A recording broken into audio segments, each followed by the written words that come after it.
morning. It's Monday. And so happy Veterans Day. I'm going to ask the question, but let me do the Veterans Day shout out. Let me shout out. Well, you can't hear it, but my dad. Dude say he can't hear it. He can't, he dead.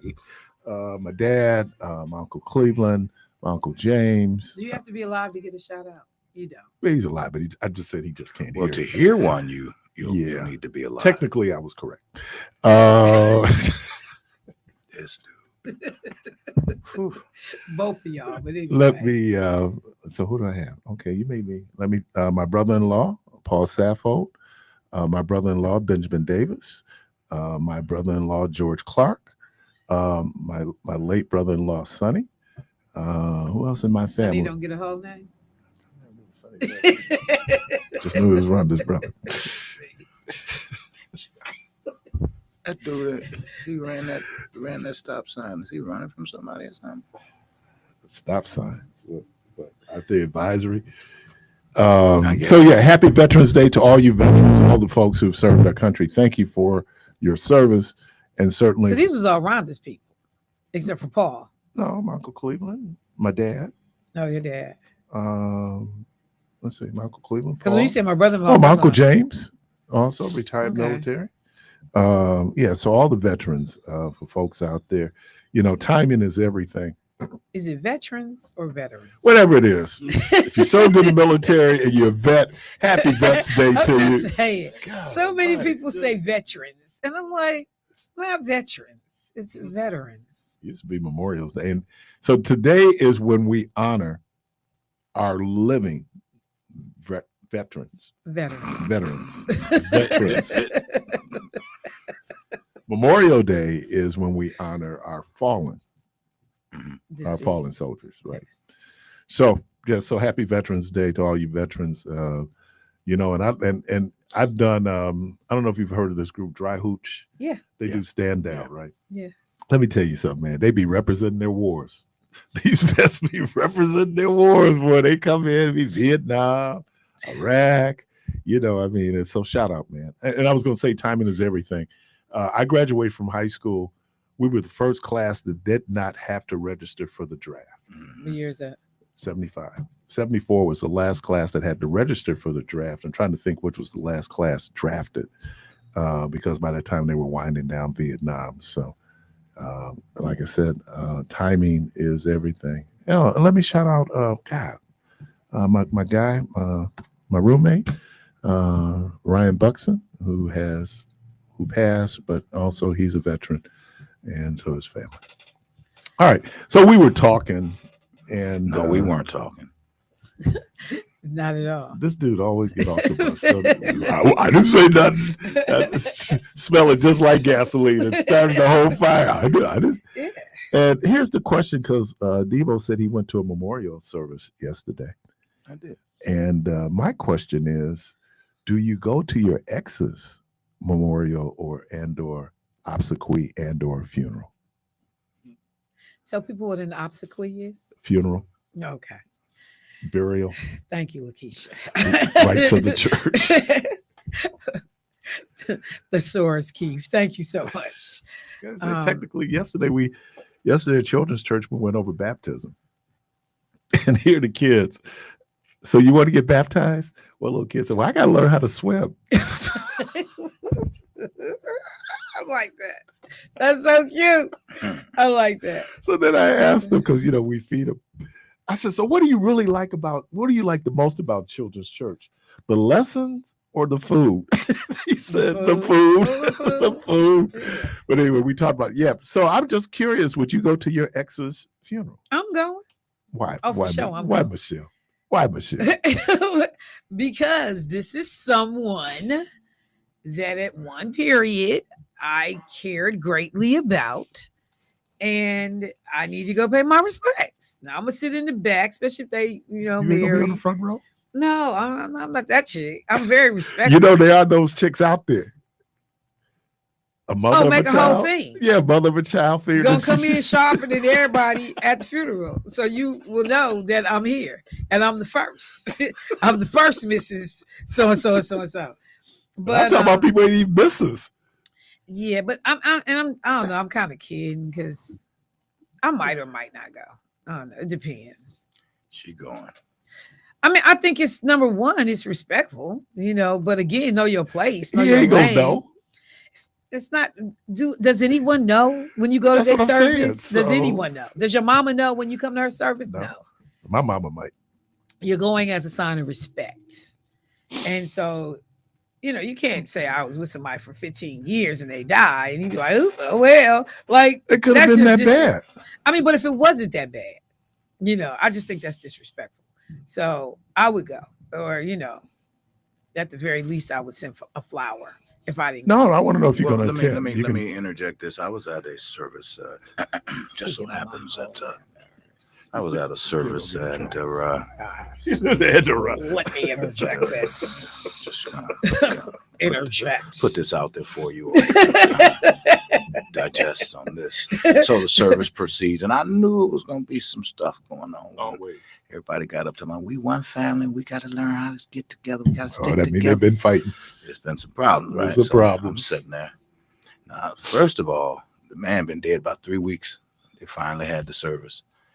So he had his current girl and baby mama, what have you.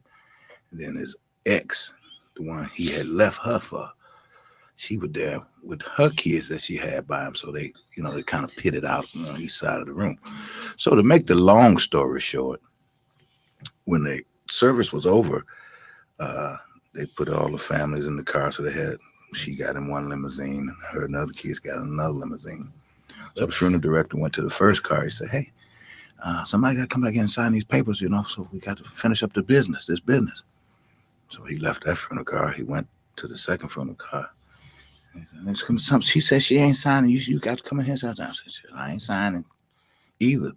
Do you know there was no burial that day? And his body sat up there for about a month before his brother finally buried him because neither one of them would agree to pay for his service. Yeah. Wow. Well, why would I be paying from the ex? If I'm not I'm the married, ex. why Why would I be am paying? why am I paying? Well, because she refused. You technically still married to him. Oh, now that's a different piece. What? Oh, wait, you didn't say that. Right. I did. I said, You I said said this girlfriend. woman, right? And then this You woman. said that he had Right, some somebody kids left. with. Right.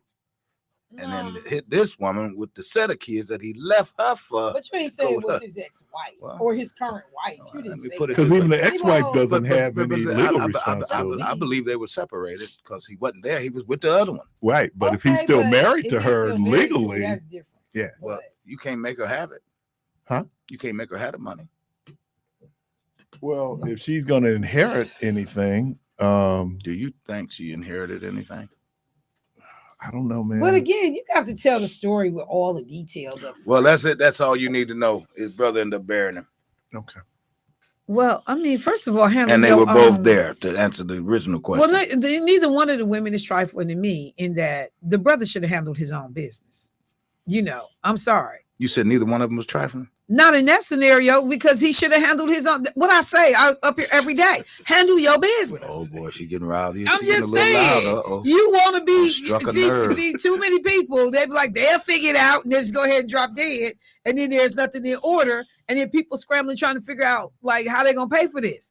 You got children that if them women got to pay for your funeral, they can't take care of your children. Clearly, you didn't leave nothing behind, so they got to put you away and now take care of them children by themselves. Like, come on, fam, take care of your business. If you want to be put away, do what you need to do. What if you don't want to be put away? Well, then it is what it is. Yeah. So Well, we got to dispose of the body. Well, cremation. It's very inexpensive. under $1,000, ain't it? I don't Yeah. know. But I'm just saying, like, come on, you gotta handle your Yeah, business. But his brother ended up ponying up. And that's why I try to tell somebody. I was having this conversation with a dear friend who's older, and he was like, I ain't worried about that. My kids, my family, they'll figure it out. They might not. That's not their responsibility to figure it out. Well, I think in some ways it might be. How? If you're the family, that's a family member. We got to figure out. But you had the means to be able to take care of this while you were alive. Okay. So you choose not to do that, and now somebody else got to pay to put you away. Okay, but the original question was, should exes show up? Now, let's say they got kids. That's the excuse for being there. Well, yeah, they support the Yeah, I children. ain't got no kids with nobody, but I'm still coming. See, You got a kid with somebody, and you had that. I baby mean, by well, yourself. I mean, yeah. I mean, I definitely would be at his funeral. But you sure? Because you kind of oh no, I look would. like you And wavered. and actually would be treated more like the wife because, you know. Uh-oh. See, I mean, I'm just saying we stay cool like that. Mm. No, I'm just saying we What stay you say, cool Carly? like that. I heard what you said. But it's just simply that we stay cool like that. Like, you know, my son's dad was adamant. He was Without never calling any names, and please do not call any names. whose names? Why would We somebody call do not names? call any names. I'm getting ready to give you a situation we found ourselves in when you came and asked me, did I see such and such as X? Oh, okay. All right. Well, I was blind till I seen you. I ain't seen nobody. You don't see nothing, hear nothing. I ain't speak hear nothing to say nothing. First of all, I was tired from having to walk from where I parked mhm. to where I had to get to. But I mean, it's all uncomfortable stuff, and I just would hope too that people show some grace. do you because- speak? I'm to who the new. No, do you speak at the funeral? I mean, it depends on your When they get them relationship. 2 minutes. It depends on your relationship with if there's a current wife or a current spouse and you're the ex-spouse. Number one, it depends on your relationship. Because some people actually, like, man, that was years ago. They ain't got nothing to do with me. And some people actually get along better. Yeah, they now. get along, Yeah. you know, and they get along with the new spouse. And, you know, so it really is contingent upon your personal relationship. Mhm. But I Um, saw a situation where this dude, but you just got to know your place. he had dogged this woman out. And do you know this Negro had the nerve to get up and try to speak at the funeral? And you could, I heard you say try. Did people let him? oh man, they did. But I mean, people were gritting on him hard because it was just like, come on, man. Some things you just don't need It to. should have been at our family because our family, them Negroes in my family, was, sit down, sit your, like we got people in our family that would have yelled out on a dime. If you don't sit down right now, we gonna come remove you, and it would have been all them sisters. And then you got, They wouldn't have been. then you playing. got the eighth cousins who coming in, and we had a particular situation where I think it could have been some siblings that had not been mentioned in the obituary. Mhm. So, you know, some of their kids get up and they just talking trash, you know, and I don't see our names in here, and da, da, da, da, da, da. So That happens all the time. the wife got up and said, I ain't seen none of y'all. Mhm. Shit, this first time I see y'all and whatever, but now you want to be prominently Listed. But she got up and you know. But again, that's why you know, even down to the obituary, I know people they got that in order. They make sure you know who should be listed, who's in the family, who we need to care about, who we need to think about. Because when you grieving, you ain't. I mean, you want to think, oh, I got it, but you'll miss something. The late Joe Butts, who is Calvin, the late Reverend Dr. Calvin Butts' uncle. Okay. He had 14-page instructions. And so we're talking to Dr. Butts, and he was talking about, oh, this all seems. He said, man, Joe had laid all this, literally, his daughter came in, showed me where I was. I mean, this dude had laid it Because all people out. know what they want. And like I said, and because like in my case, my son has not lived around me most of his adult life. So my son don't know, like he knows some of my ride or dies and who my people are, but he would be dependent upon, you know, Lakeisha and Lena and Donna and, you know, Martha, Latoya, and them to tell him what I would want in some cases. Keith. Yeah, and Keith. Here comes Oh, first. let me hook this up for no. I got it straight, dude. Let me hook. But yeah, you know, so that's the other part. Like in my case, I had lived around my mother since I had graduated from high school. So thank God my brother knew who all her people was. But my mother had left the list. Call, you know, this my best friend, this so and so. I ain't know them people. So, but yeah, I'm going now. I think I'm going. What? You think I'm the only one gonna say? Anybody else gonna say if they going? Let me be clear. I'm probably not. I'm probably not I'm going to go. See, you got a benefit though. you're not married. Yeah, I'm single. So. You're single. So, but for us married people, Well, no, it depends because I do have children that are not by my wife, okay, and I would certainly be there for them. right. And the wife would be there alongside me as they get along very, very well. They crazy about each other. So, yeah, that would be one I would certainly attend. Well, I'm just saying there. And I'm gonna get up and sing. I'm gonna fall all out now. Lord, Lord, Lord, Lord, I told you take me first, Lord. I told you. Yeah, I'm gonna show out. Y'all gonna I'm stand gonna up. cut up. Ooh, I ain't got to pay child support no more. Yes. I ain't been not paying no child support. Quick question. Them kids grown. So, but if she die and you owe child support, do you still have to pay it? If they come in, he and or she come and prove a date of death, we will close that case, but the estate can reopen the case. But would he still then owe the state if Yeah, the state debt's out there, then they'll make a decision on that. But usually, a lot of debt that people carry now is private debt, Mhm. and it's owed, to the custodial parent. So when you say the estate, you're talking about like the children or The whoever children, is right, running that one would come in, that and person's they estate. could go in, get a lawyer, then ask that it be reopened because that's their inheritance rights, right? And but it depends. But you had a whole lot of dudes, man. They going like, I'm paying child support, and I'm going, she dead? Yeah. Oh, well, you might need to come in, and you'd be surprised how dudes can find proof of death. Coming, that happened to my buddy. He had a divorce, always paid his child support, never had arrears, but they had other medical bills. That was a 50-50 thing. Mhm. So we enforce that. We're collecting on that.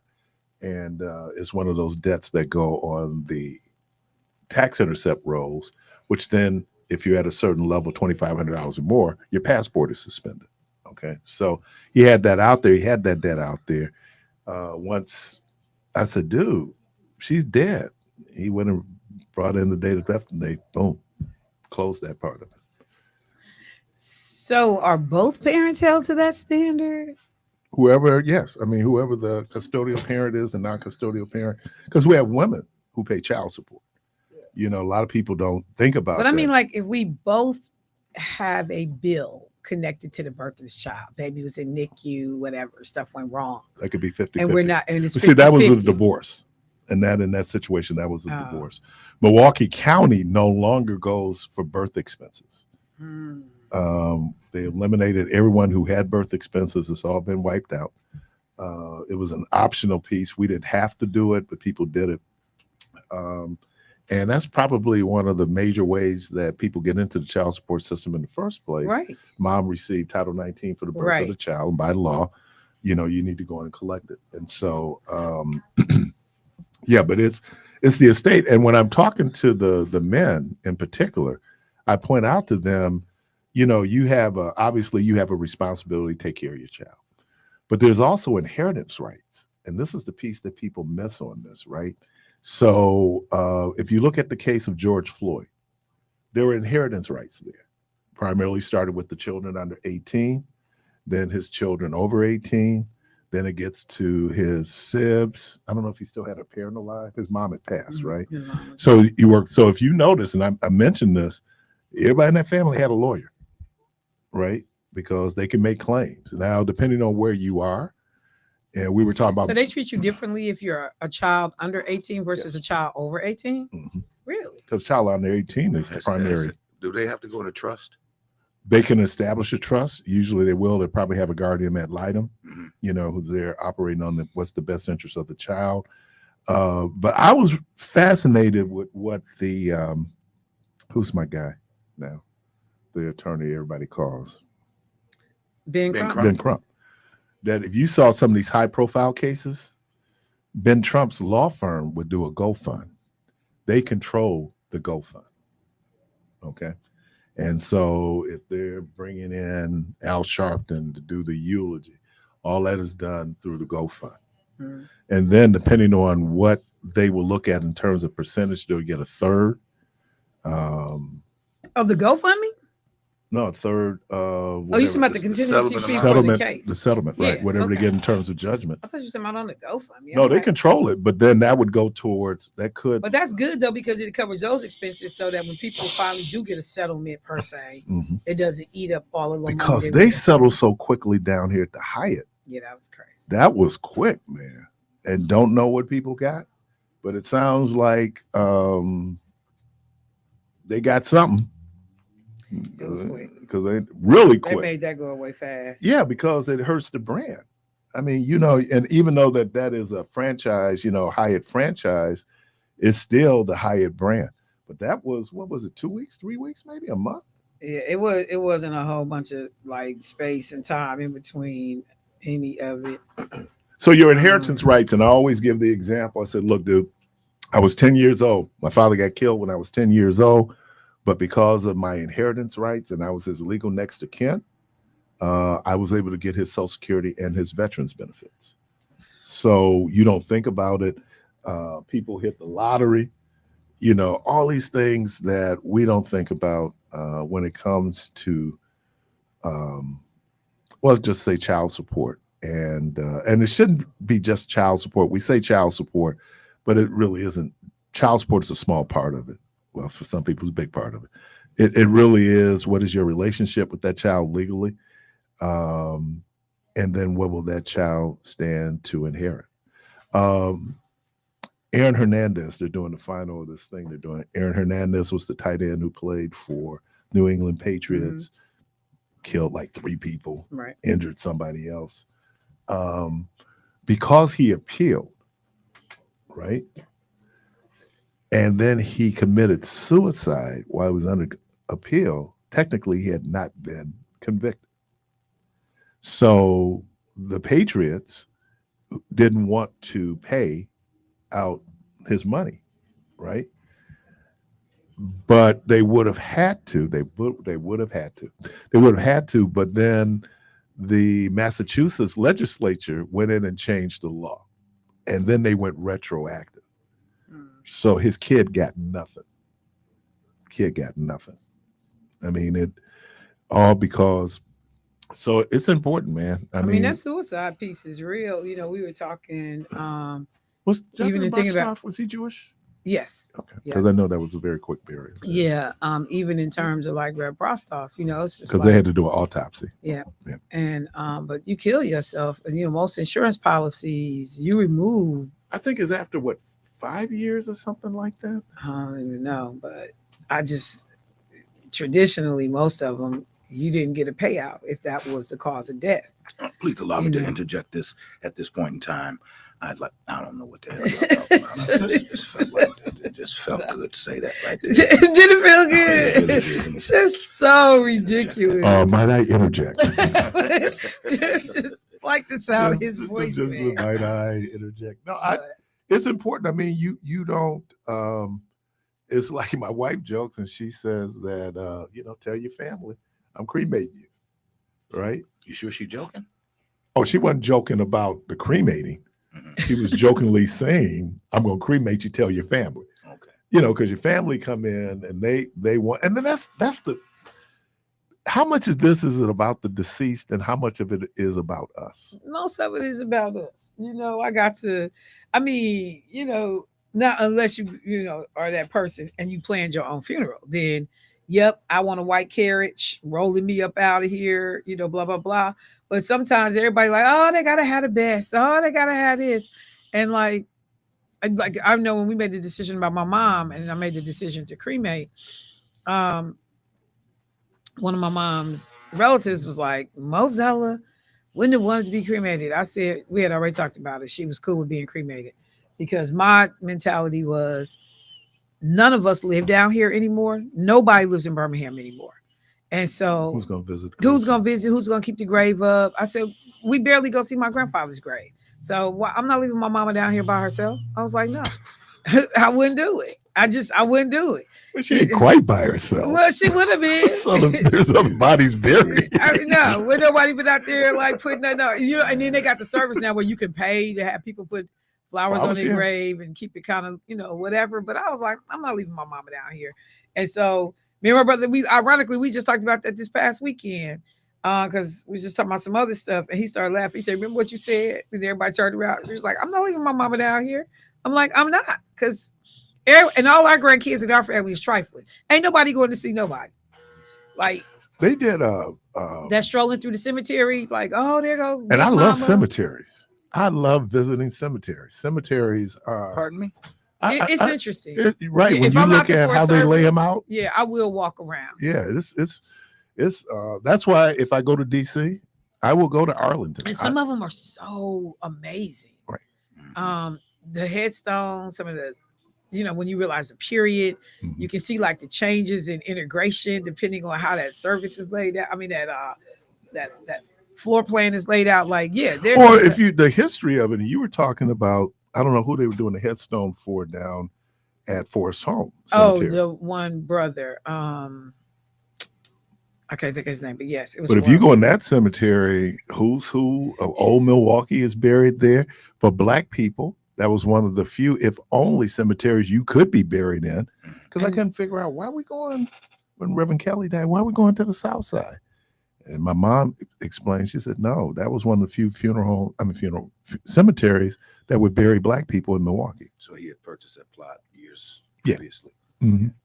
So I'm sorry. I was just going to say, and then I know today in the Journal Sentinel, they have another story about the Potter's Field, where a number of people that were poor. Where's our Potter's Field here? On the Milwaukee? Yeah. Okay. Milwaukee Medical College Complex, or freighted all over there. And so that's where people were buried that saw didn't something, have money. Michelle, where that wasn't just here in Wisconsin. Everybody. Yeah. A pauper's basically pauper's grave. Yeah. But in our case, because they were doing construction, so I heard that they dug half of them up, donated their bodies to science, and the families didn't know nothing about it. And then the others got buried they're still up underneath the construction. So there were some family members, because we actually had them reach out to the Senate office trying to get help. Calvary Gardens. What's Calvary Gardens? Calvary Gardens is right there. Hopkins and Hopkins Chambers before you get to Teutonia, next to Calvary Church. Oh, okay. And where they built used to be a Jewish cemetery. There's a marker there, but they exhumed all the bodies. Okay. Right. Because for some people, I think I can never pronounce this, it's St. Albert something on the south side. That's a Catholic cemetery. So in order for you to be buried in there, I think you have to be Catholic, have to be a baptized Catholic. I don't know if you can be a baptized Christian. Because they had an issue with priest who had been convicted of pedophilia. And the question was, should they be buried or receive the full rights of the church and then be buried in the Catholic cemetery? And the answer to that question was yes. Right? They had not been excommunicated from the church. So it's fascinating when you look at that. And I was explaining to the young people yesterday about RITES of the churches. Right. So the church, there was this concern, but when same-sex marriage was legalized, the churches would have to perform the weddings. They would not. Even today, if Michelle comes to me and I'm a pastor at Nowhere Institutional Full Gospel. Nowhere. Full Gospel. Church of the Firstborn. AM&E. Patiently waiting on Jesus. Institutional. Worship Center. Non-denominational. Not the interdenominational. If you come to Nowhere Interdenominational, that's how I became bishop. What? That's how I became bishop. That's how I got the Really? nickname. Yeah, because I was the pastor of Nowhere Institutional, Full Gospel. So I can just point myself. But I don't have to extend. Well, a lot of people have. I like that shot. Yeah, move right on past that. Took that body shot. Yeah, Oh, get Jeremiah Wright talking about that. But no, you don't have to extend that right. They're not members of that, and so that whole fear out there that you were going to have to. You don't. You can marry whomever you want to marry. Because people try to equate that to being the baker in the bake shop. Different. It's totally different. Which I would think would be an issue in terms of what is that? The the Commerce Yeah. Act, but that's a different thing. But yeah, so you don't have to, and I don't know what people will kind of. Well, they didn't let me have Michelle's funeral. Michelle wasn't a member of that church. Michelle, that's not a right that RIGHT that Michelle would get. You don't get that right. So understand that I admire the To pastors. my point this morning, you better get your Get your stuff straight, right? I'm working on me. I ain't working on about because Joe, nobody have to allow you to have a funeral at their church. Keith would People be living Keith off the would strength speak. of their mom and daddy. Keith would speak. But where you gonna have it at? A memorial center? Well, no, we're institutional. That's We're very my my accommodating. point. The churches don't have to let you have their funeral. I know We'd have plenty of it at the- people. at the If it cool wasn't for their spot. mamas being members of those churches, there would not have been a service. And even in that instance, Not they don't have always. to let No, you. they don't have to. let you do it. But a lot of people. Why are been you able to charging get people to do buried. funerals? Well, it's you paying. Yeah, they're paying for the right. RITE, right? Be able to come in and be able to have it. When I asked Rhonda about joining Zion Hill, I said, "What do you think?" She said, I love Pastor Williamson. I like the church and everything. I don't have a problem. She said, "Because I don't want to have to bury you out of a funeral home." Where they have Rev Parris's funeral. At the funeral home. I mean, because that could literally be my position because I'm not a member of a church, and nobody has to allow me to be buried there. Now, mind you, I know it'd be some churches. Nowhere. Yeah. You're welcome. You're more than welcome in Nowhere Institutional. We want people like you at Nowhere Institutional. All sinners are welcome. All sinners. He got into so much trouble. It's still up there. Yeah, I mean, people drive. What do you mean all sinners are welcome? Well, yeah. But it was kind of like glaring. You wasn't expecting to see that at the top of no church. But what did it do? What did it do? It gave attention. I mean, yeah. And if anybody You gotta knows know how- anything about Bishop Daryl Lenheim, And DJ. they're great marketers. They're great marketers. He's been in. I mean, back in the day, Bishop Hines was in retail. Yeah. That he's the dude that Yeah, hooked me but I up. remember the first time I saw that sign, because I live over that way. I was driving by. I went, hell no. All sinners welcome. I'm not walking in. I was like, I'm not walking in. Wait a minute. All sinners are welcome, parenthetically. Michelle. Exactly. I'm like, What I do? What you messing with me? I didn't say when I come walking up under that big blue sign. I'm not walking up under that. It always amazed me, man, when people say that they went to church and the preacher, he was looking dead at me. I know he was talking about me. You ever see them kind of people, man? They just swear he was talking about you. Oh, the preacher be talking about you? There was a preacher yesterday telling a joke about how everybody's name was George. This woman had 10 boys named George. All of them was named George.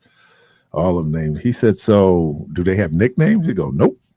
All of them named George." She goes, "All of them named George." He said, "So how do you know when you call them?" She said, "By their daddy's last name." So then he said that. I said, "Dude, you all up in my video because everybody in my family got their own daddy. You all up in my video, dude. What?" Why do we do this? That one was bad. Yeah, man, I'm sitting over there, tear coming in my eye while you talking about my family. Oh my God. I think it was Carvey. Carvey, was you trying to say something over there? Yeah, I was just gonna say sometimes the pastor do be talking to you. Oh yeah. Oh yeah. One time I remember. go on. I was gonna say I remember one time me and Miss Mary Ellen actually went to church together, and the pastor, he was saying just all the right things and walking towards me and Miss Mary Ellen. So who was he talking to? You or Miss Mary Ellen? And me and her both knew he was talking to both of us. Y'all looking at each other. Who he talking about? Look, and You I would better have not been be talking about me. what you over? Don't come over here with that. We trying to turn our heads. I remember one time Reverend Wilder was doing up and he was talking about people gonna know you for the hypocrite that you are. I dropped my head. He wasn't talking about me, but he hit me. It was just, I dropped my head. Like, why this dude sit up here talking about me? They take me because I look. He could say Michelle Bryant, and I would look straight ahead like you ain't talking. You ain't talking about me. Everybody be looking at me. I was like, I don't know what you're looking over here for. He is not talking about me. He said your name, Michelle. He ain't talking about me. And he showed the video, Michelle. That was you in the video, I'm Michelle. going down swinging. He ain't talking about me. So he said he walked the aisles walking towards you too? Carvey? Huh? He said he walked the aisles coming towards you too? Oh yeah, he walked down the aisle. He came straight towards me. Looking over. Looking over. I'm looking left and right, trying to see. Is that when you were taking pictures in the lobby? Oh yeah. Yeah. He might have been on to something. Oh, he was so posing. It burns! It burns! He sent me the picture. And his black slacks on, his black turtleneck, hands all in his pocket with his little sock showing. Oh, yeah, he was posing. Yeah, you had church clothes on, man. Yeah. Shiny shoes You on. got the little church clothes on. Church club. Had real shoes on. I saw that big change, man, in the 80s where, kids, now they had like the church clothes. We'd have banquets and these kids would be so casual, and I'm going, wow. Yeah, they certainly have changed. You always had on a suit or at least Sunday Oh, man, clothes, you had something. that distinguished you from Monday through Friday. Caller, welcome to the program. Good morning, my beautiful brothers and sisters. Good morning. Good morning. Good morning, Miss Michelle. Hey. This is Brenda Lawson, and I just want to tell you we are all sinners, but we are saved by the grace of God. So any church open that says that they are open in God's name, in the name of Jesus Christ, everyone should be welcome. Yes, Mhm. ma'am. And if they are not, you are entering into the house of evil. I mean, yes, ma'am, I hear you. Well, It's still something about that little blue sign. Like, and then somebody will take a picture of me walking in with the sinner sign above my said head. sinners are welcome. And I'll turn around and be like, that was her. What That about was all her. the sinners that's Well, yes, already ma'am, I- sitting I- there? Well, 100%. there's sinners, my sister, that are sitting in the pool pit. Uh-oh. So Wait, when they wait. enter up under that sign, regardless of if they're taking a picture of them or not, if the picture is being taken of you, you smile and you say, Jesus, thank you. Hey, Yes, Miss ma'am. Brenda. Miss Brenda, Yes, sir. Yes, sir. what you done did to George? You won't let him call no more? No, the question is what y'all done did to George. Britt, last time he Yeah, called, my he said, husband has a good and open and honest relationship. So no, the he said he question, promised you no, that he no, wasn't no, going to no, be no, calling no, so no, much. no. My husband is not about foolishness. He takes his Christianity, he takes his walk with God Mhm. very serious. So the question is what have you done to George? And if you have a question, somebody at that radio station has my husband's number and can text him and ask him that question. Have a So great let's day. not go there. God bless you. God bless you also.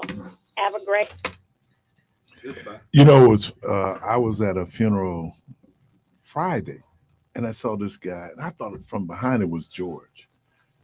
And I came up and I spoke to her, it wasn't George. I said, oh man, this ain't George. But you know what? I understand. I understand now because my mother used to say, I'm not going to lose what little religion I got. And some folks can make you lose what little religion you got. And I'm not looking at anybody. I was about to say, Why are you looking I at was about me? to say the same thing. I ain't looking at anybody. I won't look that way either. Yeah, I ain't gonna look that way. Why are you looking over here? But you looking over here. And then that Negro that used to sit there. Yeah, you and him had it bad. Oh my God, man. He had me questioning my own Oh my God. Kia. When you said at his service, he didn't believe I was a Christian. We all must stop laughing. Like, wow. I'd never joined a church you pastored. I would want you at a church I pastored. What you mean you never joined a church I pastored? Oh my Hey, God. look, but I had told him, I said, Keon, everybody, when they say your name, they say the same thing, bro. Hey man, can you get the bag of cookies out the mic? I'm going like, what the hell is that? What's going on? I'm like, Keon, everybody say loved them to death. But he gets But- you. But that nigga gets you. I only knew Keon for like 6 months, and just You exactly. said you only knew Keon for like 4 to 6 months or How something long like did I that. know? Yeah, like About 6 like months. that. Something like that. So, yeah, the time me knowing him, that's exactly how his voice sound. That's exactly how he act. Oh yeah. Raspy. Yeah. Crunchy. Oh, dude, I was watching the episode of George Seinfeld last night. I mean, of Jerry Seinfeld last night, and this dude had George had went and bought a new suit. Costanza. Yes, and he walked into the restaurant where they had breakfast and eat their little meals, and when he walked by, you heard. Really, Michelle? And so Jerry said, "Is that your suit?" He said. Really, Michelle? he said, what? He said, no, what are you talking about? He said, walk over that way. And George walked. He was like, oh my God, it is my suit. He was like, your suit is very noisy. He said, I don't think I heard it because I was on the subway and I was out in all the traffic. At least he's not the only one. But dude heard. He said, Well, I I'm swear trying to to, God, trying I to thought figure it was out because we were talking about how informal we are now. Now here's one thing that really grinds my gears: Oh my God. dress codes for funerals. I never heard. No, not the dress code. What you No, there everybody used to be a dress code for funerals. right used to be, but now we miss you, George. Right, t-shirts, right, or they do a color scheme. Mm-hmm. I don't know how to feel about that. Why don't we just go back to the old morning, put on black, and just come on in? Because you get the other piece of it too. That there's some people who don't really have what we call church clothes. I can say something to that. I'll say something to it, didn't I? Okay. I Come on, man. was gonna say, sometimes that can be a form of grieving, though. Expressing, The t-shirts. yeah, the t-shirts, the color, the whole shebang. It's like a form of grieving. Sometimes. His favorite color was. Yeah, like you're doing it for him or her. I told Rhonda to pick out the one picture that's going to be in the program. We are not doing a collage. Why? You won't be doing a collage. That's right. I won't. One picture. Oh man, because you be getting it. Now I see some collages where the deceased is maybe in half the pictures. No, you know what? Now I'm gonna have to agree with you Yeah. because some of the pictures that be used in the collage be some nonsense. Yeah. People just want their picture in an obituary, and the decedent is nowhere in the picture, and it's like a club picture. Yeah. Where people got on like hoochie stuff, and I'm like, why is this in here? Like I have done that at many a funeral, be appalled by the obituary pictures. Like, Yeah. hey, boo, this wasn't the place for that. This some ghetto hood nonsense up in here. This is not the place for that. I said I was gonna stop getting the obituary Yeah, some of them be a hot mess. because I feel bad when I throw them out. And then or you put anything. 1,000 I got a drawer pictures full in of there. obituaries. It's like just like Like that little page can't take no more pictures. I You know, got- and they all little. You got little to pictures strain and to you see going who like- it is. But this was really crazy though. A good friend of mine passed a few years back, and so her funeral was in Evanston. She worked for Motorola, so we go down in like the worst snowstorm ever. Get down to Sandra's funeral, and so at the repast, they had these pictures up, and I like when people have pictures. So I'm walking by and I'm looking at this one picture. Sandra is with this dude. And I go, I don't ever remember Sandra going with this dude. He's a good looking dude. Who is this dude? And and after a while I'm talking out loud. My sister come by and she go, fool, that's you.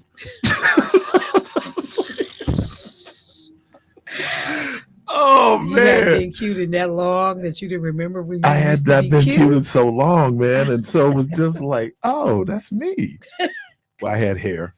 That was the other piece. And then, but when I don't recognize me, wow. So he was cute, huh? Yeah, he was a good looking dude. I can see how she tried to get with a dude like that. Look like he got game and, class and elegance. Look at how he's dressed. Elegance. You got a problem with that word? Nah. Wait a minute. You got a problem? No, we ain't going nowhere. You got Now let's stay right here. You're listening to Community Voice. The phone lines are open this Monday, 414-444-5250, 414-444-5250. We have spent 50 minutes and I didn't even talk about last Tuesday. Let's keep it moving. We'll be right back.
You ever had somebody with a nickname and y'all never knew the government name?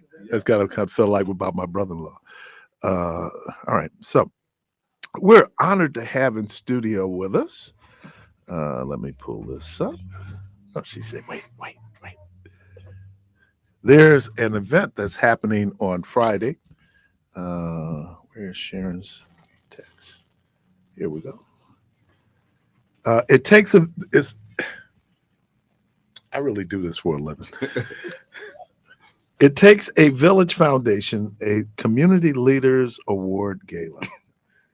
So here's what I'm going to do. I'm going to have you all introduce yourselves, tell us what your roles are, and then we'll get into the particulars. And I'll start with Dr. Washington.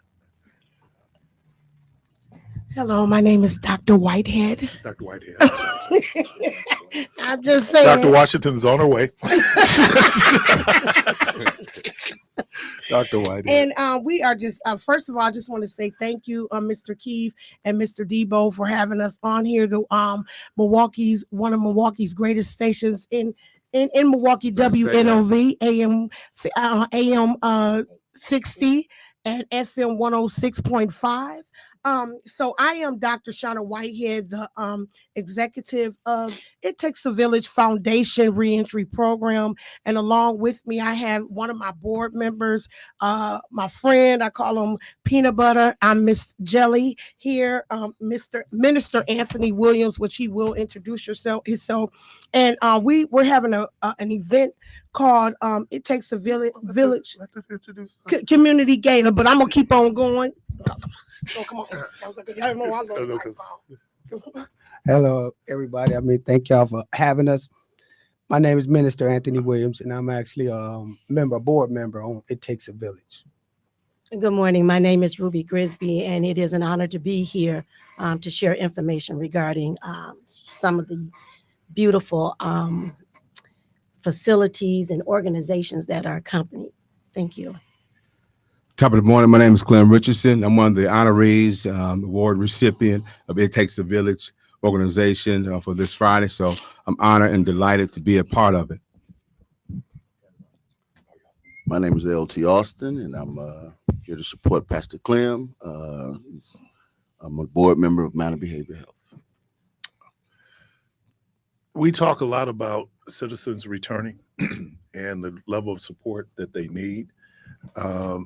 And so I think this is probably an outgrow of those efforts. So tell us, what was the genesis behind you doing this gala? All righty, thank you.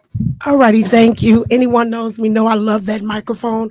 Okay, so basically, It Takes a Village Foundation Reentry Program. We were orchestrated by God. I'm just gonna say we are on an assignment.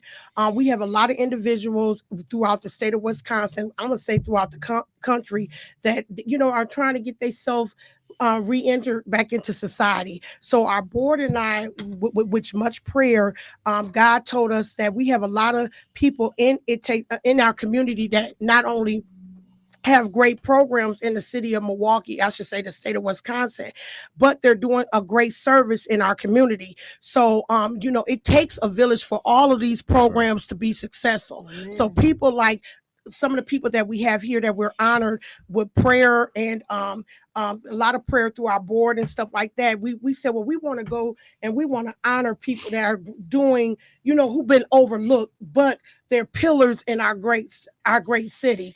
And so doing that, not only is this a fundraiser for our organization, because we have a lot of different things that we offer within our community, but just celebrating these people that are here, because again, we work together.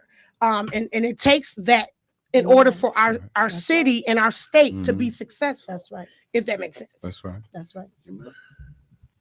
So I'm gonna, because I know you got a dash. So talk, Pastor Clem Richardson is one of your honorees. Yes. Why is this work so important? It's so important because our community is on life support right now. And what I mean by that is we African Americans make up 13% of the population, but about 60% of incarceration. So you cannot treat an addiction being incarcerated. You need a prevention and educational program out here. So that's why it's so parallel to imperative that we do it. Also, from my personal lived experience, being able to go through what I've been through. I've been through the drugs, been through, the gang culture, been through selling the drugs and all that kind of stuff. I was a victim of that in my environment. I guess I grew up right there on 21st of Vienna when WNOV was right there on Titonia right there. I grew up right behind it, behind Leah Son's trailer. So I understand what's happening here. And so the key thing is to be able to meet people right where they're at, And so that's what we're excited about. Man and Behavior Services. Our mission is to provide counseling and mental wellness help for men or women that have been through some traumatic experience. The vision is to see them become holistic, mentally, spiritually whole. So definitely LT can talk about reentry. My name is LT Austin, and I too come from this part of town. I can speak to it from my lived experience. I've lived been to prison maybe 4 or 5 times. I lose count. I struggled with substance abuse and the gang lifestyle for over 35 plus years. Me and Pastor Clem, we actually grew up together when we was young, and we were on rival gangs. But then when the dope came on the scene, then it kind of cut down those which way your hat was bent. And so we wind up caught up in that kind of scene for a while. Then I went to prison and came out a couple times, and then I saw Pastor Clem doing something different, and it was inspiring to me because I thought we was destined to die that way. I didn't know there was another way to live. And so when I came out and we saw him at Project Return, and I asked him, how did he do it? And so he was inspiring for me. And so eventually, it took me a while, but eventually I changed my life, and I'm now CEO of an organization where we house individuals coming out of the prison system. We have three locations, and Pastor Clem is on our board as well. So I'm on his board, he's on our board, and as she said, it takes a village. And so we collaborate and we continue to work to make a difference in their lives. We know about those strongholds because I was caught in a stronghold, as I said, 35 plus years. It was very, very difficult to come out. Yeah. And even today, it's not, the brother was just talking about the percentage. There's a percentage that's still a part that can be triggered, and that's the mental health piece that's really important with Man and Behavior Health. But I'm thinking about that neighborhood over. Was that the 2-4? Yeah, yes, sir. I was 2-4. Yes, sir. Eric Abway. Yes, that's my cousin. That's Yes, your sir. cousin. Yes, Yeah, sir. I had him. Well, I was the recreational director at Ben Franklin. All right, that's my school. Yeah, right. And so I knew that everybody in that area, I knew. And so I remember when all that happened, and right when we began to see cuts in like social center, people didn't think that That's was right. But social center kept us out of a lot of trouble, didn't it? Parkman. Yeah. I'm from about that life. But what I have discovered in the work I do fatherhood work, and we deal with a lot of reentry brothers returning. Also, I'm on the board of the Alma Center. So, and we also do that work. What anecdotally I have discovered is that if there's a strong support network when these men and women get out of the institutions, the recidivism drops. Yes. That's true. A lot of times folks come out and they're on their own. No support. Right. And I saw, oh man, I want to do the right thing. Take 2 or 3 days, you get frustrated. Then I fall back to what I know. That's it. Right. So how do you, because I think they do something in prisons now, was it cognitive? Cognitive behavior. Yeah. Or thinking for a change, and brother can really talk about provoking thought, but definitely thinking for a change. Nothing changes if nothing changes, and we talking about the mindset. So I got to go back to my brother LT. So for example, we was working and with men years ago, man, like in 2002, and he had just gotten out, and then he went back again. But even though he went back again, I still, take the village model and just working with him and coaching him, letting him know, brother, you can make it. There's purpose in you. It don't matter where you start, where you end up at, So kind of just coaching him along the way and coming alongside him, and not just quoting scriptures, but actually living and walking it out. So that's what me and him pretty much be doing with these men that we work with right now. That's Matthew 25, right? Yes, sir. Matthew 25. But talk about it though, man. He kind of led into you. Oh, so about provoking thought. Okay. Yeah. Well, provoking thought. Well, first, let me say this. So it's personal for me, right? It's personal because this is where I come from, and there was no out for me. So it wasn't no, hey, man, you're going to get out. No, I had to die to come out. So it's really personal for me. When God said to go back, it was kind of like Paul, right? Because I literally had to get blinded to see. And so he said, I need you to go back. So for me, when I go back, it's personal. It's personal because when I see the people that I ran with or the people that I see in the streets, I remember me. Right. I remember that, hey, listen, I was in this cage. Yeah, it don't look like a cage, but I was trapped. And no matter what you said, how you said it, it didn't make no sense to me. Why? Because I was caught. And so now when I see these guys, ladies, this situation, what I think about is, okay, God, there's a cage that they're in that they don't even see the key is in their hand. So how do we help them to see the key without talking to them in a language that they don't understand? That's right. Brother Richardson said something. He said that he was a victim. And we don't look at how environmentally, right, systemically, that, a lot of times we look at the people who are incarcerated, but in some ways they've been victimized. That's right. But, can I just say this? I know with It Takes a Village program, we in 7 correctional facilities. God allowed us, and Anthony and I, our programs, we put our programs together, Provoking Thoughts, as long as It Takes a Village, and we have a 12-week program that we really go inside these prisons, and we go and we teach them mind shifting. So when they come out, not just when they come out, because I'm a licensed social worker as well as having my PhD. And so the thing is, while they're in prison, we already working with getting them housed and getting them gainful employment. So when they do come out, they do not have to worry about employment, because that's why the recidivism rate is 70% when they get out. When they back up against the wall, where they gonna go? And then you got employers who do not want to hire them because of their record. So we have to change that. So that's what Anthony and I do. It Takes a Village. And not only that, but we have a mentorship program. We have a housing program we just kicked off, where if you you take our program for 6 months, and it's free, and you can buy a house through us, because they can't even get affordable housing. Right. And so now we have a youth program. We also have a youth program, a brother and supportive group that we meet twice a month.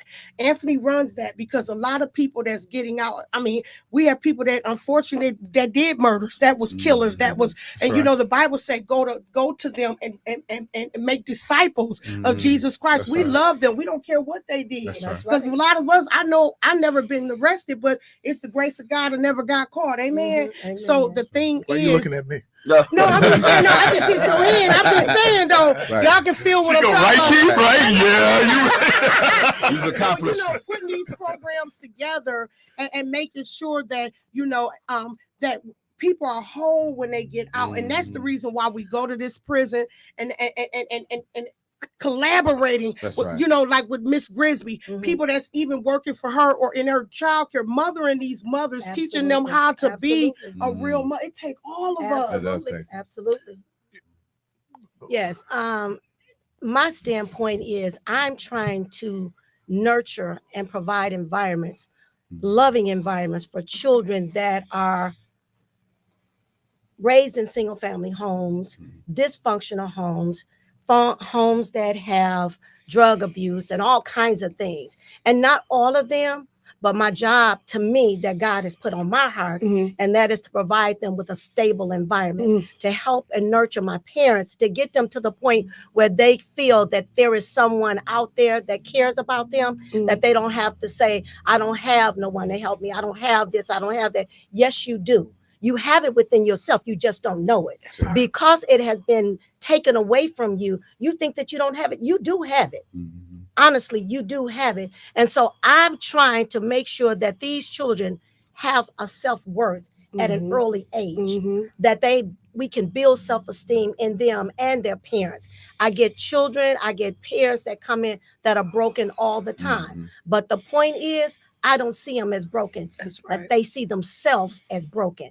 And I feel that it is my job and my responsibility to help them understand that you have a purpose, that you are self-worthy of being out here like everybody else.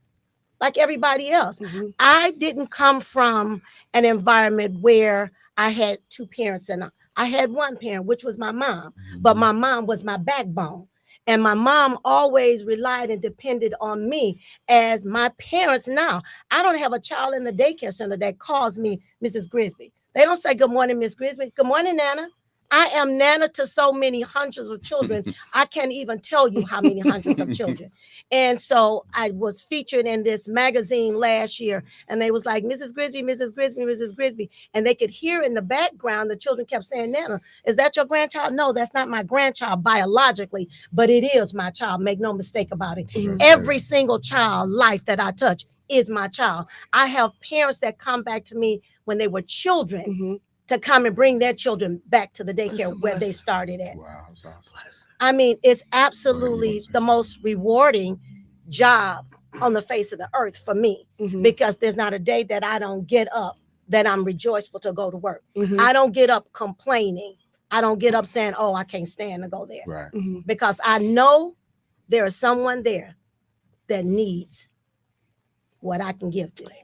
I know that. And it's interesting because a couple of things. One, the difference between some of us and other folks was that maybe somebody saw something in me, right? And they saw value in me. And then I got a choice, because choices are still made. Absolutely. But to hear that, brother mentioned Parkman, you know, well, if nothing else, they put a whole lot of self-esteem in us at Parkman. You know, better than the best. That was Mr. Douglas. So I'm saying when people do that's why when you talk about the village is so important. Let me get the other thing. When men and women are usually released from prison, they're gonna make your best employees. You better. Absolutely. They're used to being on time. They do what they're told. We used to go up and do prison ministry at Dodge. It was amazing to watch these men come in. Well, nobody, however they told them to come in, that's how they came in. That's right. Right. And so if you're an employer, I used to be a manager, show up on time, do what you're told to do. That's a good Well, I'm going to say this. All of my employees right now come from my reentry program. They do. They come from my reentry program. And I'm gonna say this, and Anthony get on me all the time. When I go inside, when we go inside the prison, I look at them as family, because I don't see your crime. To me, they are some of the most loyal people, because they keep it 100. You know what I'm saying? I didn't mean to say 100 like that. 100. No, you know what I'm saying? That's what we said. We say 100. They keep and we it say so 50 real. too. And then the thing is that I love about it, if I have a problem, I can say, you know, this and this and that, and I want to keep them right thinking. They be like, "We got you, Doc. What you need? What you and Aunt need?" So I just love that, and I just pray right now that our community will embrace those individuals who are literally coming out of incarceration. You know, don't look down on nobody. Give them a helping hand. Everybody don't have that mindset. Some people really want to change, and it's up to us to say, you know what, I don't see no judge. It's love and kindness have God drawn thee, and this is what I want. This is why we wanted to honor people in our community, because a lot of people is doing some great things in our community, and they get overlooked. All the time. If you're not in that little clique, you get overlooked. But you got some people that we have on our show that is doing some amazing work. And we just wanted to celebrate y'all and tell y'all we love you all. It takes all of us to work together to make these programs continue to be successful. And especially with the new presidency, I ain't going there, but we really got to stay together and pray and work together and stay on our face, that part. And I just want to say one other thing. I'm sorry. I just want to say one other thing when it comes to building these relationships. Years ago, when Jeannie Haddon was the principal at North Division High School, beautiful spirit. And she was looking for a daycare center to open up a daycare center inside the school. And the reason behind that, because she was having a lot of absenteeism in the schools. And in order to cut down on some of the absenteeism, she said, if I could get a facility to come in and open up a daycare center here, that would help to cut down on my absenteeism.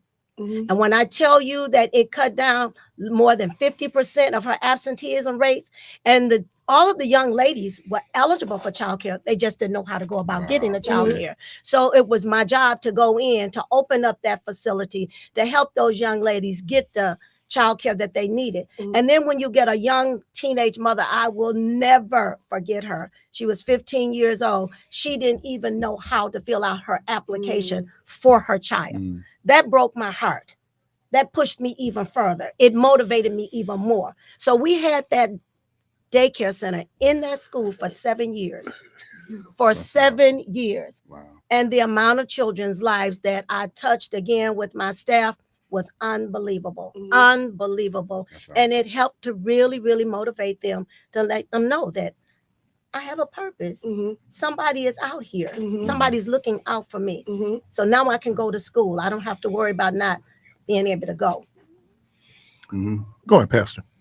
Oh, you want to share? Yeah, well, a couple of different things. Come But on. one of them, when we're talking about, as far as employment for those guys coming out of the system, I think it is important, but I think it's something that I've learned that's important about to take in consideration. Some of the guys I work with, they've done 28 years, 33 years. One guy did 42 years. And the fact that they can't maintain a job, people think that, hey, these guys don't want to work. And oftentimes it's more than, you can't just get them a house and get them a job and think it's okay.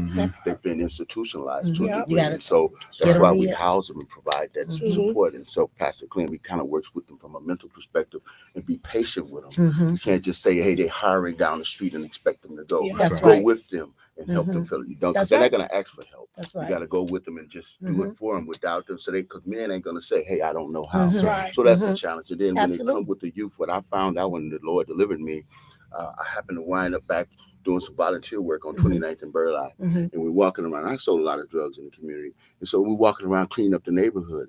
And I got a chance to see what drugs had did to our community. You know about 29th and Burleigh. Like every second, third house is dilapidated. And I'm watching these kids coming jumping over broken beer bottles, used condoms, jumping on the school bus. And I'm watching people come in and out of these abandoned houses. And this is what our kids are growing up in. And so what are we creating? So that's kind of what got me ignited and getting involved even more and more. And so I understand that's why it takes a village, because we have to hit from all angles, the ripple effect for the families, the youth, and everything. So I just thought I'd share that. That's so true. I agree, because the crack cocaine left a tsunami in our communities. You know what I'm saying? We left damage and wreckage.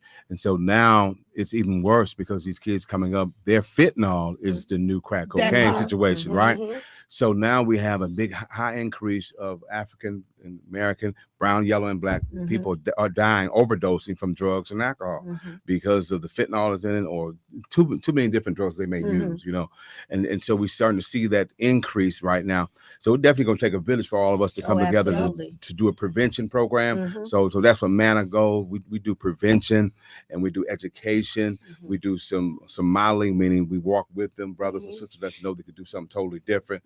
So we're definitely going to take a village. So we appreciate you honoring us, coming up. I really appreciate what you continue to do. But you made a great point that I remember the scene. I don't know if you saw Shawshank Redemption, but when the guy gets out after all those years and he can't function. No. Right? You know, and that's why I know some programs do in-reach. Some of them ready to go back. Oh yeah, because that's what I know. That's what I know. And that's the reason why we started the supportive group, because we got people in our supportive group that did 35, 40 years, and that's where Anthony comes in, at where he can really mentor those gentlemen. And even with our home our community outreach program, going back, feeding the homeless, letting them know because a lot of them, like you just said, a lot of them they can't transition. And because I was wondering, I'm like, why brother man don't want to work? And so when Anthony really sat down with me and he was like, we have to come up with a program that's really gonna, like our job readiness program, teaching them how to be in the society and how to be an employee. And like you said, that takes time. That and letting them know that, hey, we here to support you. We also have a home, a rooming homes, but we need to connect with more people with rooming houses. We full. That's right. You know what I mean? So that's why that community, like you said, coming together and us working together for the common goal. And I'm glad you said that, Dr. Well, let's do Whitehead. this. Let's do this. We're going to take a break. That's music. I know, because I know Clem got to go. Okay. All right, you listen to Community Voice, and here we're talking about the Community Leaders Award Gala. All right. It takes a village. We'll be right back.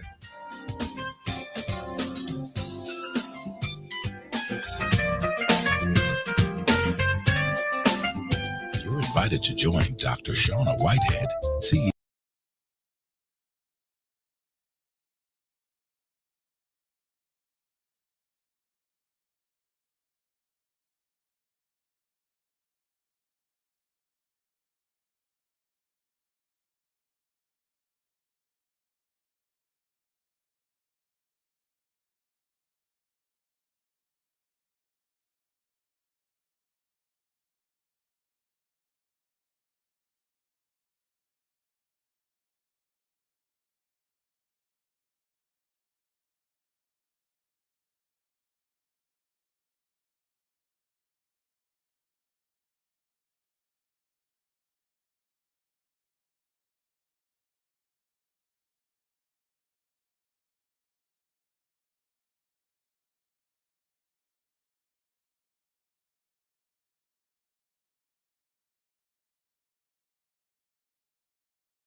All right, welcome back. And we're joined in the studio by the good folks at Takes a Village Foundation. We're talking about the Community Leaders Award Gala. That's going to be held this Friday, November the 15th at the Hilton Gardens, Northwest side, right? Yep, the Hilton Gardens. And we have two of the honorees here, correct? Mm-hmm. Three. Two. Yep. Yep. Why did you choose these folks to honor or recognize? Well, first of all, like I said, with much prayer, and then our board, not just me, my board of directors, shout out to them. We always looking around in the city. I'm a city person. I'm over the NAACP for the state of Wisconsin economics. So I make sure I do a lot in our communities, and I'm always looking back and seeing who is really doing the work. And so Miss Grisby, even when I had my daycare, I had daycare centers almost 30 years. She's always been someone I looked up to, her and her husband. Thank you. And then Clem, Mr. Clem, him and I go way back. I'm talking about I ain't always been saved. That part. That's right. You know what I'm saying? That's right. And so you just see how God, and to see how God has just taking his life and just being able to change so many lives around him and his wife, and the work that they do. And so when God said we need you to honor them, and then Anthony, do you want to say something? You go finish what you finish. With them, with these two, I was just like, oh my God, we got to honor them. And so I do my homework. I'll just honor people who ain't out here doing the work. So I was going to do my shot. So no, we looking at for next year too. Even now, this one's going on, but I'm always looking at people for next year. Anthony, did you want to say something? Yeah, no, I was just going to say, because me and Pastor Clem was talking out there, and I was telling him that when she mentioned his name, I had went to a summit, the 2023 Poverty Summit, and I had got a card of him, and she mentioned, I didn't know she said Clem. I said, okay, I remember the name, but I said, okay, is this him?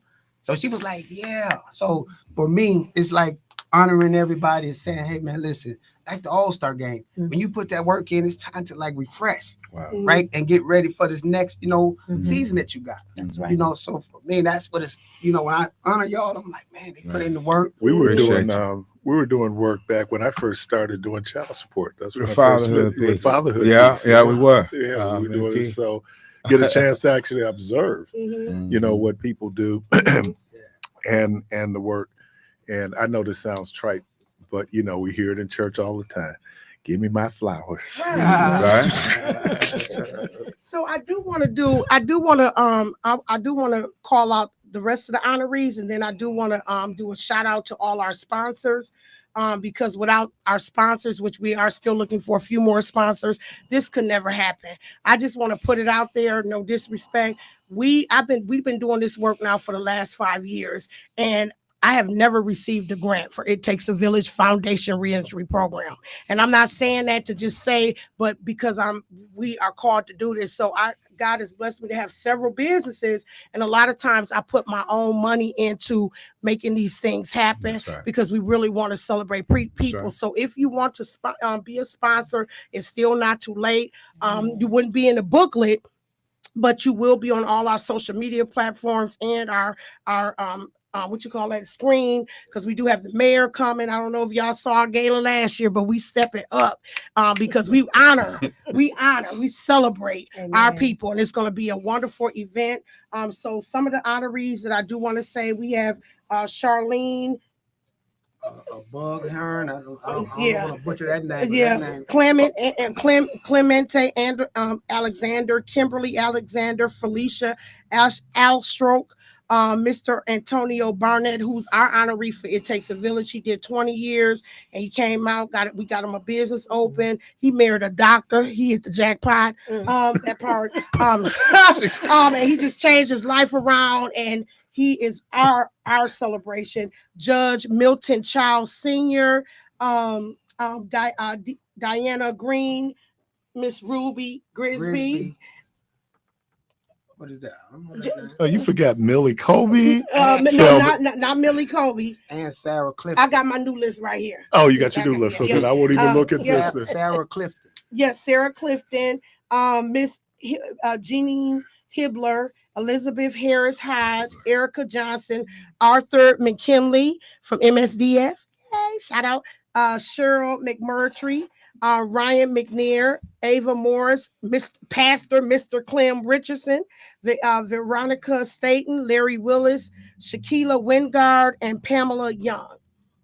All righty. Man. And so then I want to give a shout out to our sponsors, Judge Milton Senior, of course, Miss Rilwy Grisby, my professor, shout out to her when I was working on my master's, woo woo, Professor Diana Barnett, New Testament Church, Servant Manor, of course, It Takes a Village, and Destined to Succeed, Simply, Charisma, Felicia Astrop, AD Pove, more and more, and then Mother's Love, Charlene, Today Not Tomorrow, also Gruber Law Office, Wells Fargo, Commercial Capital Investment, Cynthia Gomez, Prison Education, Bishop Walter Harvey, yes.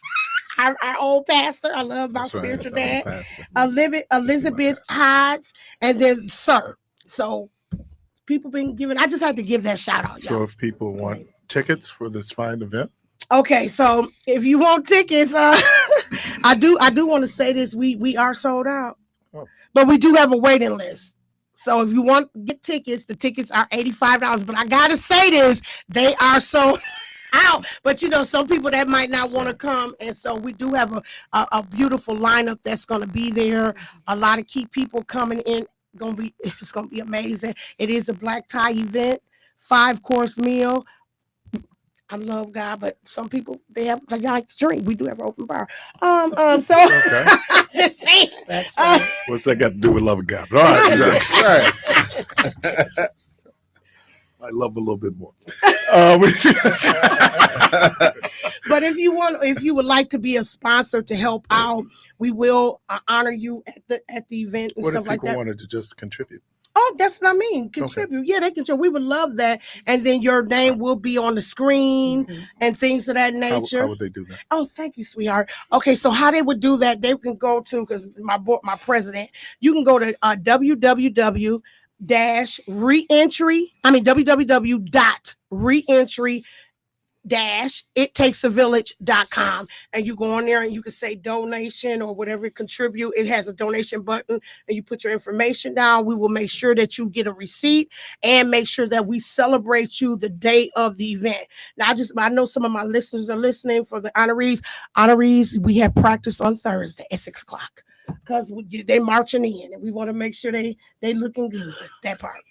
That's why I love all African people all over the world. Because we come this far, my baby. Oh, man. I miss choirs marching in. I miss that. No, but man. not marching in, but we want y'all to be, they're gonna have the about it. evening gowns on. They're gonna be looking good. The men gonna have them kings, gonna have them zoots on, and we just want y'all to wave nice and look nice. You know what I mean? This show night. We celebrate. We're gonna have a good time. That's good. Oh man, that's crazy. All right. So, well, if they just walking in, why they got big rehearsal? Y'all doing some steps. You got some steps. No, Anthony, what's happening, man? What's going on? What's happening there? When are they gonna do some steps, man? No, we ain't gonna. Hey, we ain't finna do none of that. Okay. That's good. Jackson 5 coming in. Hey, it's like I grew up a Baptist, man. When we had our choir rehearsals for anniversary, we got some steps coming down the aisle. We got, oh man. We had one that was so crazy, 2 steps up, 2 steps back. I mean, it just looked like, oh my God, are we ever gonna get in the church? And we had 50 kids in the choir, so it was just like Y'all was doing a drill team. oh man, that's what it looked like. That's what it looked like. And you always have that 1 or 2 people that just ain't got no rhythm. So this myth that all black people got rhythm, it ain't true. That ain't true. That ain't true at all. Last year when they was walking in, someone was bumping into each other. Right. I said, not this year. She got a choreographer and everything. It's gonna be so great. It's gonna be- Anybody that know me know I'm one of those people. I try to do everything in excellence. Pastor Clint was at my a successful entrepreneurship, a successful way of entrepreneurship and obtaining wealth seminar, and he know how we did it. VIP, I bust out in song, and we had a great time, right? Nice. Yeah. You have entertainment? I didn't see. Oh yeah, I'm singing. We got dances coming. We gonna have. It's gonna be really nice. What? Yeah. Oh yeah. No. Here we go. And let me thank you all. She got the bed out there. The tour bus. Yeah, let's get a little chance set up the band. We're gonna be right back. We got the tour bus out there. Let me thank you all. Thank you, Keith. Thank you, man. This was Thank you, man. wow. Again, it takes a village foundation, the community leaders award gala that's going to be held this Friday. Starts at 6 p.m. It will be at the Hilton Gardens, 11600 11600 to Park Place. Yep. All right. Appreciate y'all. Appreciate you. Thank you so much. You're listening to Community Voice. We're going to take a quick break, and then we'll be right back. Thank you all. Listen up good now.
It's a good time for love. Yeah. It's a good time for love. 60 AM 106.5 FM.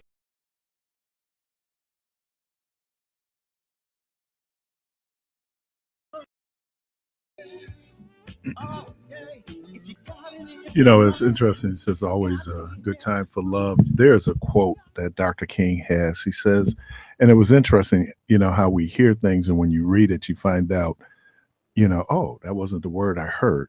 Dr. King said, it is always ripe, RIPE, to do the right thing. And I kept thinking, wow, but that word ripe, you know, so it's the same thing in terms of being able to love folks.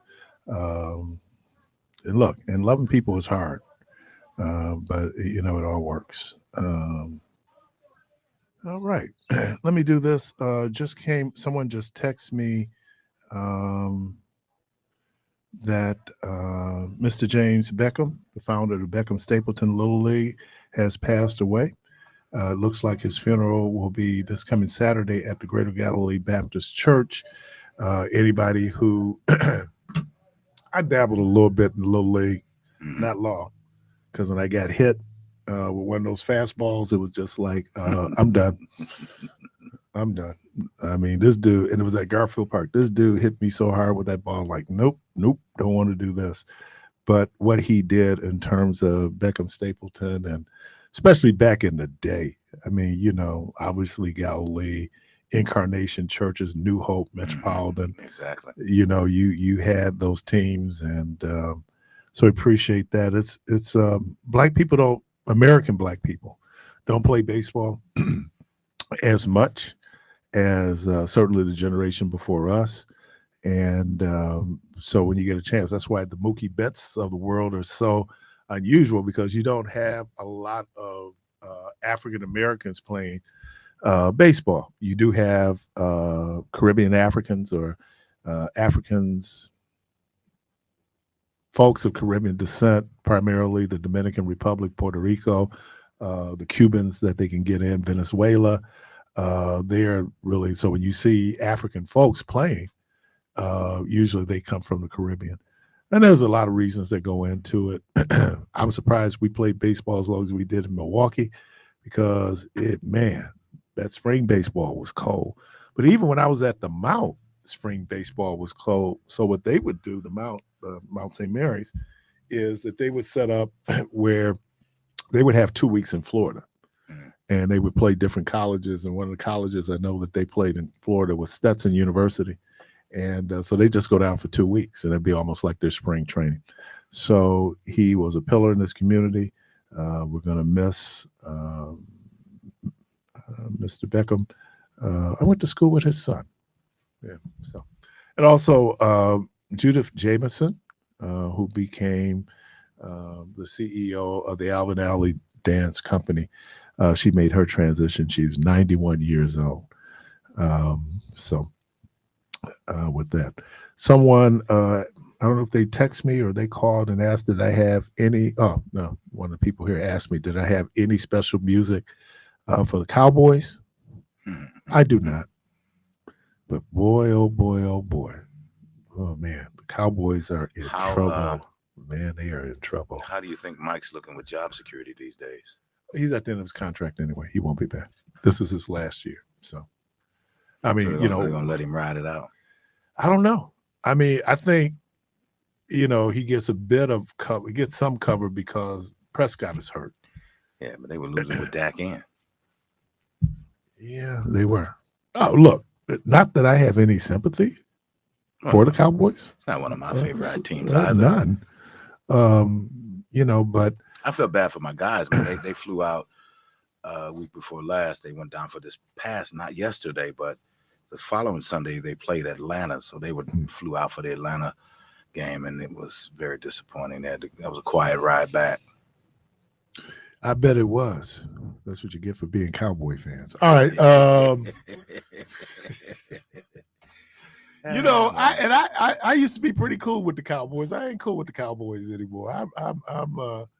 And look, I told somebody coming off of last week, the worst thing could have happened was that the Packers played Sunday and then they lost because the Bucks played Sunday and they lost. I wanted to Keith comment, Carvey. Did you want to interject? Yeah, I want to interject something. If some people on the chat for our Facebook and YouTube, one of them just happened to, let me see if I can pull this up. They asked, was that a tattoo on my forehead?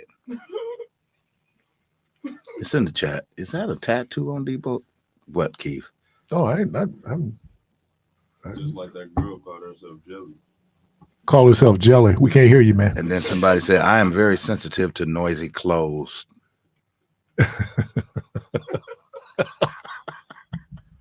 Yeah, I told y'all that. Donuts. Come on, Miss Brenda. It ain't that serious. Oh, they were referring to Brenda. Okay, sorry about it. Debo, you probably was talking about you. I don't know what that one was. Milwaukee County Pauper Cemetery. Okay, yeah, but somebody wanted to know, is that a tattoo on my forehead? You have tattoos? I do, but not on my forehead, Keith. The reason why I'm asking that question was, Yeah, right here it says, whoever Happiness Donuts says that, is that a tattoo in the front of Debo's head? we ain't got nothing else better to do. But you're listening and watching, so hey, we gotta keep take it where you got it. Do what you gotta If do, you think right? it's a tattoo, then it certainly is. No, Right, it's when not you- a tattoo. I need a haircut. It When don't you- grow right there no more. When you get angry mail, it said, well, at least they was listening. They can't respond to what they didn't hear. Yeah, the Hey Bucks. Keith, I got one here. Bap said, I went to a funeral where the girlfriend acted like the widow when the widow was there also. Who? You never answered the question, man. Oh, I told you I was going. You don't recall? You said for the mother of your children. Yeah. What about that's the only other ex you got?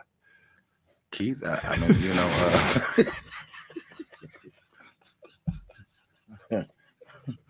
it's a good time for love. Good time. Yeah. Nothing to see here. Good time for love. Yeah. You just don't see. You don't know how to just keep it moving. You know, and what's amazing? Oh, they got you too, Keith. What they say? Said, call that woman Dr. Washington instead of Dr. Whitehead. They don't miss nothing on the chat, man. I'm telling you, they be on it. My God, Keith. She didn't either. Oh my God. Oh man, that's too crazy. And it was, a whole lot of names that I have to remember. Like I said, I go back with Pastor Richardson, though. I know the work that we did. I was telling Debo when we were on break, I said, I don't know what I'm going to be remembered most for. When I was the food stamp guy, I was the child support guy. Oh, no, I wasn't the child support guy. I was the child support dude.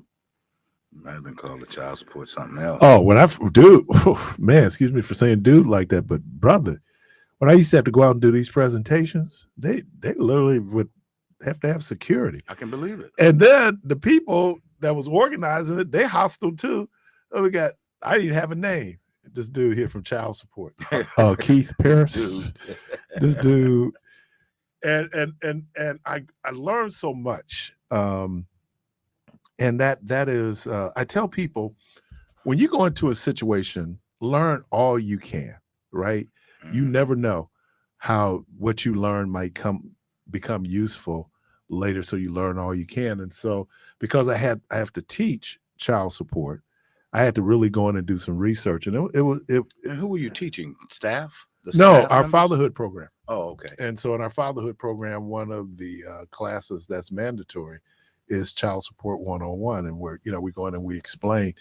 And I didn't start this. This was actually started by an attorney who was in child support and basically just taking stuff off of the state child support website. Brian Hartong, I think he's a judge now out in Jefferson County. And we started off with a PowerPoint. My boss came to me one time. She said, well, what can we do? Can we do something interesting? See if we could do it. And she wanted to do Family Feud. And I went in and just Jeopardy came up, and I love Jeopardy. And so for the last 8 years, we've been doing child support Jeopardy.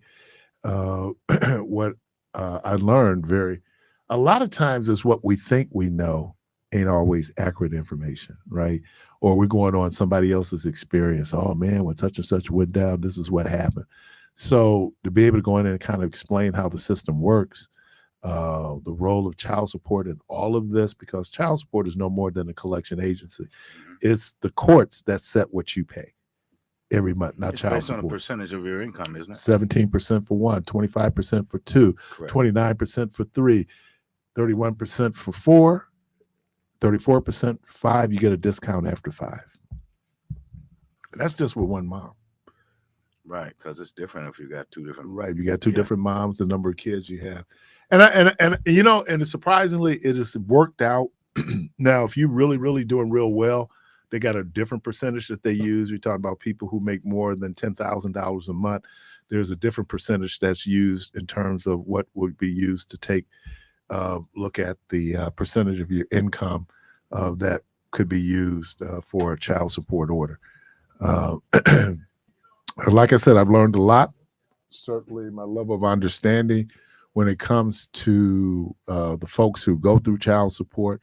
There's terms that we do not use anymore, like deadbeat dad. And our whole thing is that you probably are a good dad, but every good dad can become a better dad. And again, just what we saw last Thursday when we were at Cross Trainers Academy, 50 fathers were there with their kids. And here's the thing. There's this myth out there about black men and children. Studies have shown that when black men, when they make a decision to be involved in the lives of their children, are more involved in the lives of their children than white fathers. You know, they'll take them to school, help them with homework, get them dressed, all these different things. And we don't, because what we get a sense of is that like dudes ain't taking care of their kids. And financially, it might be difficult, you know, because it's not cheap to raise a child. But in terms of other things where you see those dads who are there, just next February, the daddy-daughter dance is sponsored by NPS. It's sold out every year. They don't even advertise, right?